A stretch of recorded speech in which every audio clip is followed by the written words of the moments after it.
Hey guys, Adam here from directiontrader.com. Let's do today's kind of more of a recap because it is getting closer to the end of the day more than the midpoint of the day like we would typically come to you.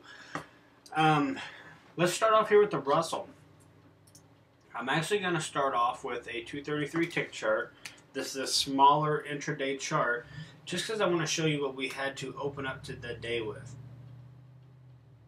We came into the live trading room this morning looking right at this big sell-off that happened in the pre-market session.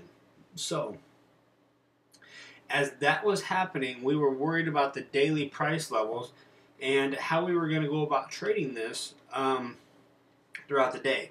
Now, typically when you get a big move like this in the pre-market, you get a lot of sloppy movement. Whether it's to the upside or downside, typically the markets are going to be a little sloppy.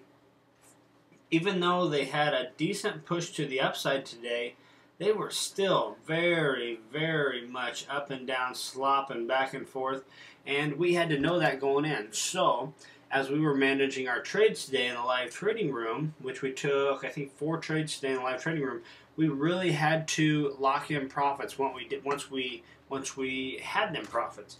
What I mean by that is, once you get a nice entry, whenever things are typically sloppy, choppy, when you get a nice entry, say short, and you get some movement in your direction, really try to lock in some of them profits because it is just likely to have reversed on you as it would be go on down. So if you're in a normal trending market, things are moving down, you can give it a little bit more breathing room to trade to the downside. But when you're trading in these sideways sloppy ranges, you need to really lock in them profits when you got them because it's just as likely to keep on converting back to the mean and having this midpoint that the market just tends to get like a magnet, get sucked back to. So I guess the little tip I have today is when you have these big moves like this, you can go ahead and it's like in a pre-market or overnight session, whatever maybe, expect some choppiness in the market. It doesn't matter if it's to the upside or downside, just got to expect some choppiness. So what I do is I go to a smaller time frame, something really small like a 233 tick chart in this example. This is a Russell. And I really watch for swing highs, swing lows on an intraday level, and then I trade in that direction.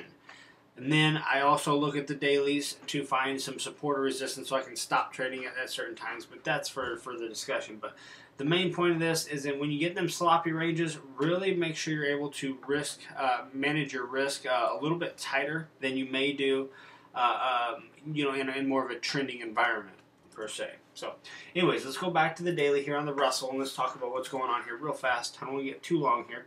We have this support we've been talking about for quite a while here. Ever since we got topped here, we said, well, the most recent low would be right here, so let's use that as support.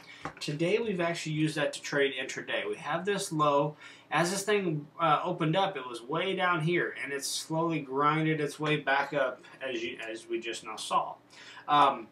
I did take some shorts today. We were looking to the long side initially, but I did take some shorts. Once the market came back up above this swing low, it actually came and rolled down.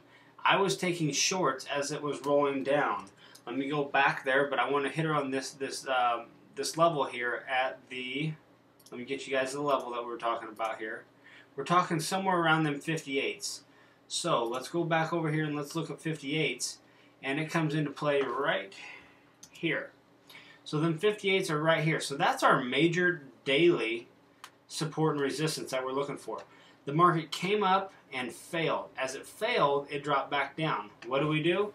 I look for one short. Let me blow this up, guys. Sorry to be a little bit jumpy here, but I want to make sure you can see this. So we had this level that the market came up to. Okay, here we go. The market came up to that level and it got rejected. It's right through here. These 58s, around in this area, we had that daily support. Market came up, it tried to push up and then got failed back down. What do? We took one short here, came back again. We took one short here.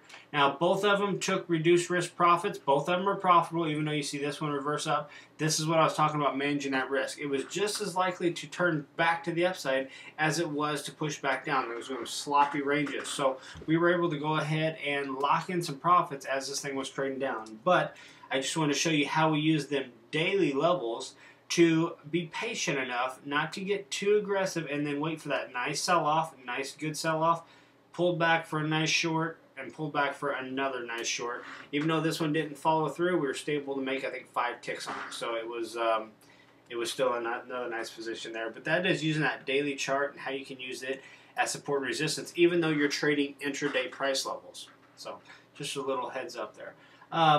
Real quickly, what do we see? As long as we're able to stay a little bit stronger here, if we close above this support, I'm looking for further upside opportunities, but I cannot get aggressive until we get up above this 8 and 21. They're both coming down right on top of us here. So we have the 50 and the 100 pushing up on us, the 8 and the 21 pushing, 8 and 21 pushing down, 50 and 100 pushing up, and the markets are stuck right in the middle. We need to get them to break one way or another. We don't really care at this point. The path of least resistance will be to the upside, but we just kind of got to be patient here. So from an intraday standpoint, I'm very curious what's going to happen tomorrow and tomorrow's trading moving forward, and then into Monday, seeing if we can get some follow through. It doesn't matter. Maybe this is just a pullback in a further rally, or maybe this is a reversal at the previous swing high. We don't know that yet. All we're going to do is keep trading what we see, and from right now, we can see a potential short-term bounce to the upside. Whether that's going to follow through, that is to be determined down the road a little bit further. Let's hurry up and look over here at the crude. Crude held. We have this support that we've had down here. It looks very familiar to that Russell, doesn't it? Looking for the most recent swing low. Sure enough, we got it. We got that little bounce here on the crude. We got these previous swing highs that we have to deal with, this resistance, before we can officially say that we're heading back higher. But as of right now, we did hold this support, and we're in this kind of chop zone here. So I will be bullish above, bearish below when it comes to the crude in this area. And if we drop below, you know, I will be aggressively shorting from an intraday standpoint and vice versa to the upside if we're able to get a pop in the crude market. So that's it for today, guys. I hope you enjoy these videos. If you have any questions, you're always free to go ahead and email me, adam@directiontrader.com. If not, thank you for watching, and I will see you in tomorrow's video. Have a good afternoon.